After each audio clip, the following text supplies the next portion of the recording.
Welcome students. So in our today's class we are going to cover the first part of our second chapter, that is Northern Mountains. Okay. So let us begin with the text. India is the land of the highest mountain ranges in the world, the Himalayas.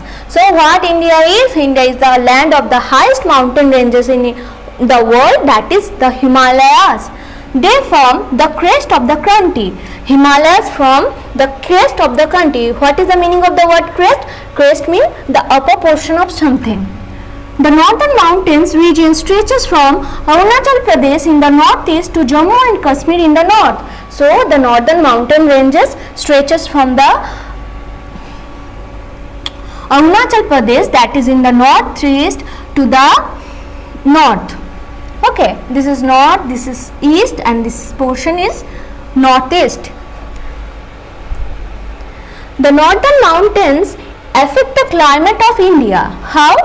They block the cold winds that blows from the north. Northern mountain, how they affect the climate of India? By blocking the cold wind that blows from the north. The Himalayas are a natural barrier for the rain-bearing clouds. The clouds that bears rain, that has water and that causes rain, Himalayas acts as a natural barrier from them. Himalaya acts as a wall. Therefore, the northern plains receive rains and experience a moderate climate. Only because of Himalayas blocks the natural barrier for rain-bearing clouds, and Himalayas blocks the cold winds. That is why the northern plains receive the rain and experience a moderate climate overall the year. Throughout the year, the Himalayas are also the source of many important rivers. Himalayas are also source of many important rivers.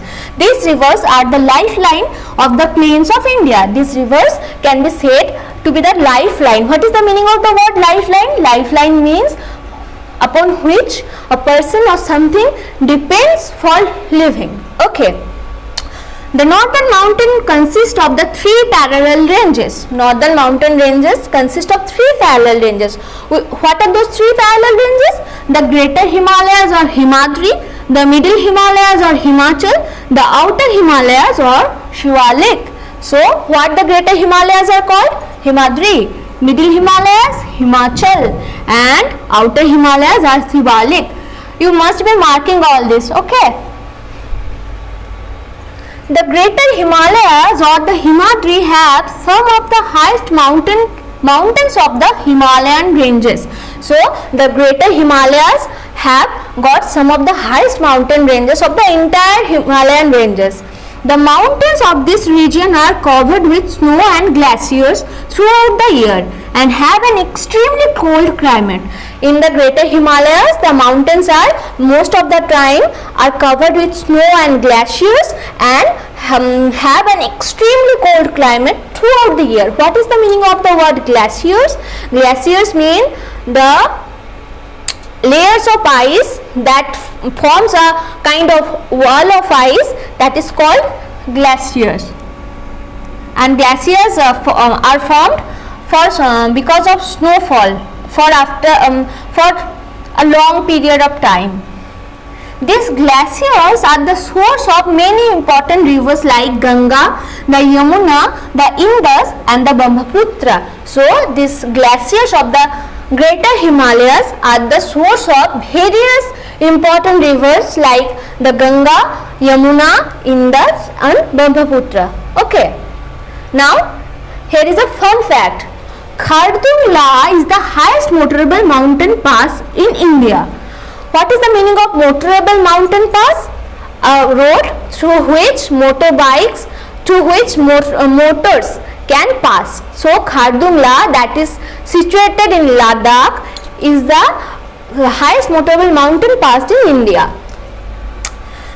Now comes to the vegetation. What kind of vegetation we can found here is the vegetation is sparse as only a few plants like lichens, moss and wildflowers can survive in the cold climate.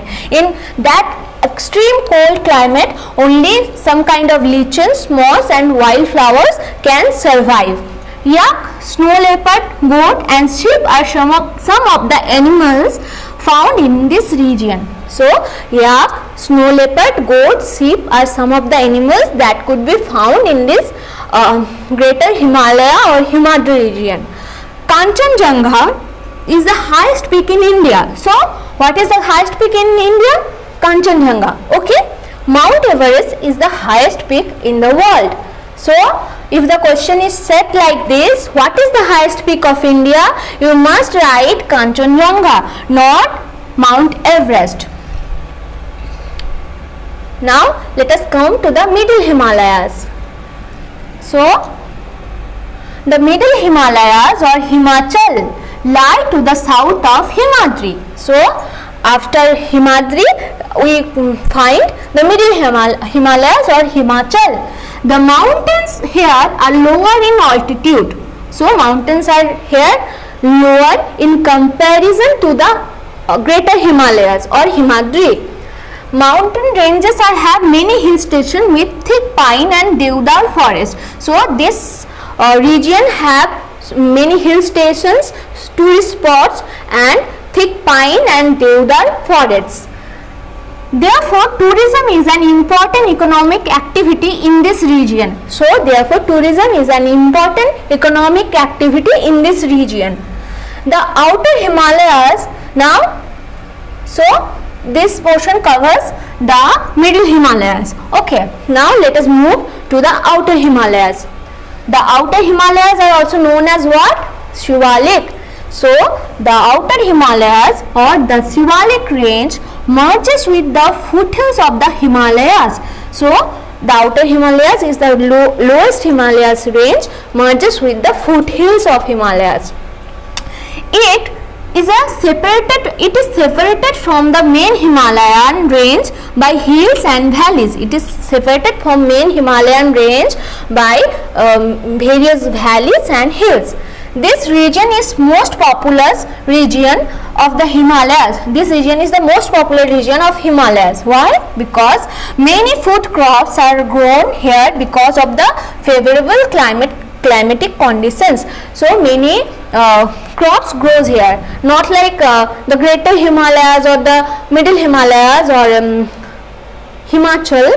In the Shivalik range, various kind of crops grows. Mountain ranges and hills like Patkai, Mismi, Naga, Manipur, Tripura and Mizo in the northeast are collectively called Purbanchal range. So what is called Purbanchal range? The mountain ranges like hill and hills like mountain ranges and hill collectively called Purbanchal range. What are those mountain ranges? Patkai, Mismi, Naga, mark this. Patkai, Mismi, Naga, Manipur, Tripura, Mizo in the northeast are collectively called Purbanchal range. Okay.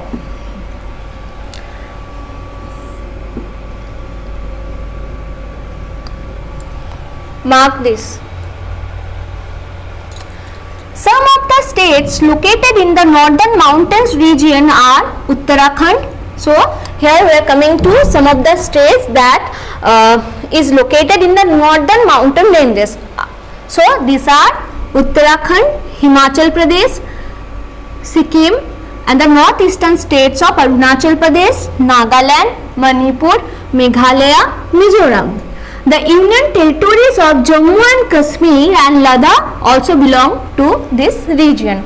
Okay, so what do you learn we read about the greater Himalayas, the middle Himalayas and the outer Himalayas or the Shivalik range. Then we came to know about the Purbanchal range. Okay, now we are coming to the states that is located in this northern mountain ranges, and one by one we will go through all of these states. So first come the Union territory of Jammu and Kashmir. The Union territory of Jammu and Kashmir has two capitals. So Jammu and Kashmir has got two capitals. Srinagar is